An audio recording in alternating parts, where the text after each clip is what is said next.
The middle of the 20th century ushered in the swinging 60s in England. It was a decade of unprecedented freedom for teenagers. But for some children in the northwestern city of Manchester, the 1960s were nothing short of a nightmare. From fairgrounds to dances, and even grandmothers' houses, children were taken and their short lives swiftly ended by a young couple forever known as the Moors murderers.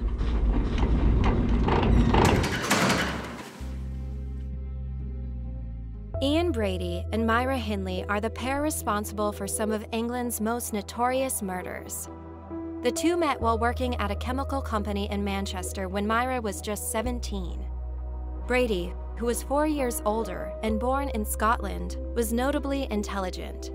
In his teen years, he began his criminal career, breaking into homes and burglarizing them. These acts would land him in a youth detention center as well as prison. There, the Marquis de Sade and Hitler would become keen interests for the young man. Hindley's childhood was marked by poverty and domestic violence, sometimes facing physical abuse herself. When she met Brady, she quickly became infatuated. Though early on, she did describe him as a crude, uncouth pig in her diary, he went on to become her Glaswegian lover. Some believe that Hindley developed folie à deux, a condition in which delusional beliefs are passed from a primary person to another within a close relationship. As Brady's morbid interests and disposition would soon transfer onto her, the two would eventually move in together into Hindley's grandmother's house in the town of Hattersley outside of Manchester, where they would commit some of the crimes that would earn them the title of British society's benchmark for evil, as dubbed by the BBC. On November 23, 1963, Brady and Hindley found their first target, 12-year-old John Kilbride. John worked for pocket money at a market in Ashton-under-Lyne. He was hanging out with some friends there when Hindley approached him. She asked the boy for help in locating her missing glove on Saddleworth Moor outside of Manchester. John agreed, and they headed to the moor. There, Brady sexually assaulted the young boy before using a string to strangle him. They buried his body in a shallow grave, but not before Brady snapped a picture of Hindley standing over it, holding her dog. A year after John was murdered, the vile couple preyed on their youngest victim, 10-year-old Leslie Ann Downey. The little girl was spending the day after Christmas at a fairground when the couple lured her away. Leslie Ann's death has become especially well known as the details are particularly gruesome. The horrifying final minutes of the girl's life were documented both in photographs and an audio recording that had later been found in 2 suitcases left in Manchester Central train station by Brady and Hindley. Photos reveal that Leslie Ann had been taken to their house where she was bound and gagged with a scarf. Brady took pornographic photos of her and sexually assaulted her. The heinous audio recording lasts an excruciating 16 minutes. On it, Leslie Ann can be heard begging for her life, crying for her mother, and asking God for help. Also heard on the recording are the voices of a man and woman which police believe belonged to Brady and Hindley. Chillingly, it's reported that little drummer boy can be heard playing in the background. After their youngest victim came their oldest victim. Edward Evans was a 17-year-old apprentice engineer. Brady went out on the night of October 6, 1965, with the object of committing a hate crime against a gay man. According to testimony, the idea was to rob the man in order to pay off some debts. That night, the couple didn't act alone. With them was Hindley's brother-in-law, David Smith, who was also just 17 at the time. Some sources report that Brady found Edward in one of Manchester's earliest gay bars, while others report he found him at the Manchester Central train station, possibly recognizing him from a gay bar. Edward was lured back to their house where Brady tried to rob him. However, Edward was presumably bigger and stronger than their previous victims, and he fought back. What happened next is disputed by both Brady and Smith. According to Brady, Smith started striking Edward. However, Smith stated that he was in the kitchen when he heard a very loud scream coming from the living room. There, he saw Edward lying halfway off the couch with Brady and Hindley in the room. Brady tried to quiet the boy, but when he didn't stop, he struck him around his head and shoulders with a hatchet. Brady didn't stop hitting the boy until he was quiet. At this point, Smith said that Brady took a cushion cover and wrapped it around Edward's head. He then grabbed a cord which he wrapped around his neck and strangled him. According to Smith, Brady looked up at Hindley, who was watching all of this, and stated, "That's it. It's the messiest yet." Smith then helped them clean up because he was scared stiff. After the room was clean, the trio had tea before Smith ran home. He and Hindley's little sister Maureen left their apartment to find a phone to call the police. Brady and Hindley were soon arrested. The police found Edward's body in the couple's home. It's reported that a preteen neighbor led police to the moor as she had been taken there several times by the pair. The bodies of Leslie Ann Downey and John Kilbride were then found. The photo Brady took of Hindley over John's grave would be used to locate his remains.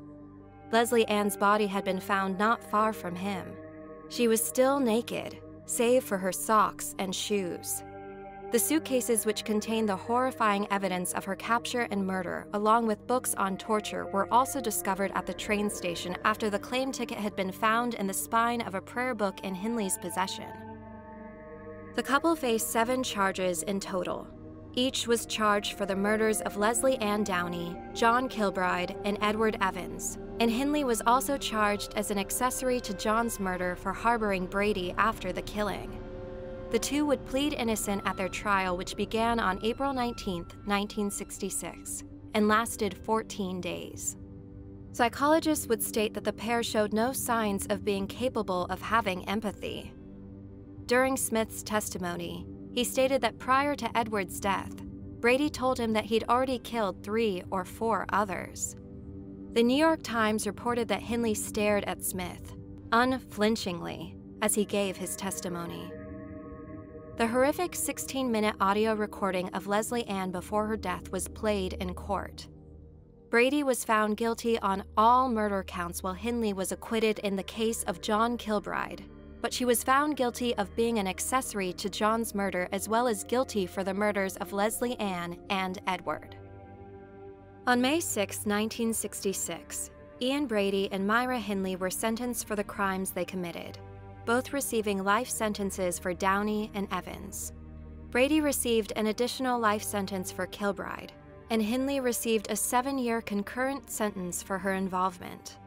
Judge Fenton Atkinson placed more blame on Brady for the murders, making an interesting statement regarding Hindley. "Though I believe that Brady is wicked beyond belief, without hope of redemption, I cannot feel the same is necessarily true of Hindley once she is removed from his influence." According to Hindley, she had a job in the killings. She was responsible for kidnapping the children. She stated that she never actually killed or sexually assaulted them. Once sentenced, Hindley would claim that Brady had blackmailed and beaten her into compliance, stating that he had an immense influence over her. In the 1980s, news broke that Brady and Hindley were not responsible for the death of 3 children, but rather 5 after they revealed 2 more victims. The 2 additional children had been missing since the mid-60s. Police immediately began searching the moor for their bodies, even taking Brady and Hindley out of prison to assist in the search. One of the victims was actually their first, predating John Kilbride's death. Their first kill happened on the evening of July 12, 1963. 16-year-old Pauline Reed was making her way to a dance when she ran into Hindley. She asked the teenage girl for help in finding a glove she had lost on the moor, the same ploy she'd used 4 months later on John. As Hindley was actually an acquaintance of Pauline, the trusting girl obliged. She was taken to the moor, and there she was struck over the head and slashed in the throat twice.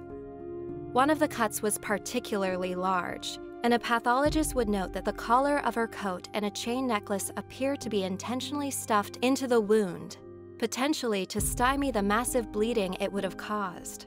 She was buried in her party dress and heels, which remained intact for over 20 years. The other victim was 12-year-old Keith Bennett. He had been missing since June 16, 1964, placing his murder between John and Leslie Ann. Keith was near his grandmother's house in Manchester when he disappeared. Hindley spotted the boy and asked him to help her load boxes into her car. Sadly, Keith's remains have never been found, and his mother would work until she died trying to find him. She'd go searching the moor by herself with only a spade for assistance. In prison, Hindley became a born-again Christian and would spend years trying to obtain parole, often with help from men in high places. However, others were also telling the press how much Hindley had not changed. One fellow inmate of Hindley would go on to tell the press that Hindley was cunning and evil, and one of the mothers of Hindley's victims reportedly even proclaimed she'd kill Hindley if she was ever released. Hindley remained in love with Brady while incarcerated for a period of time and had hoped an arrangement could be made to allow them to see each other again. However, by 1972, she wrote to Brady telling him it was all over. In prison, Brady was known to be quite manipulative and would often try to get special treatment from the staff, often utilizing hunger strikes to gain himself more privileges than he actually deserved. And prison would not stop Brady's predatory behavior. In 2019, it was reported that Brady actually had contact with teenage boys who were being treated for mental health issues in the same prison hospital he was held in during one of his hunger strikes. The hospital quickly noticed Brady's interest in the young boys and would move them off his floor. Even after he began to eat again, Brady remained at the hospital and seemingly gained more privileges the longer he stayed. In 1981, another inmate reported that Brady had sex with him, presumably non-consensually, and he was removed from the hospital prison. In 2002, despite decades of campaigning for her own release and trying to convince the public she was a changed woman, Myra Hindley died in prison of respiratory failure. Decades later, letters written by Hindley which she gave to her lawyers on the day of her death were released and revealed the sexual abuse and death threats she faced from Brady. Ian Brady would outlive Myra Hindley by 15 years, dying on May 15, 2017, at the age of 79 in a high-security psychiatric hospital. He had reportedly been bedridden for a couple of years prior to his death. While Ian Brady and Myra Hindley may be dead and gone, the horror of their 28-month killing spree has haunted England for years and will continue to do so. Many have gone on to document the far-reaching impact of their actions in music, art, and films. The Smiths, famously from Manchester, even wrote one of their first songs about the murders, naming John, Leslie Ann, and Edward in the lyrics. The opening lines of the song illustrate the chilling scene the pair created that's haunted England for nearly 60 years. Over the moor, take me to the moor, dig a shallow grave, and I'll lay me down.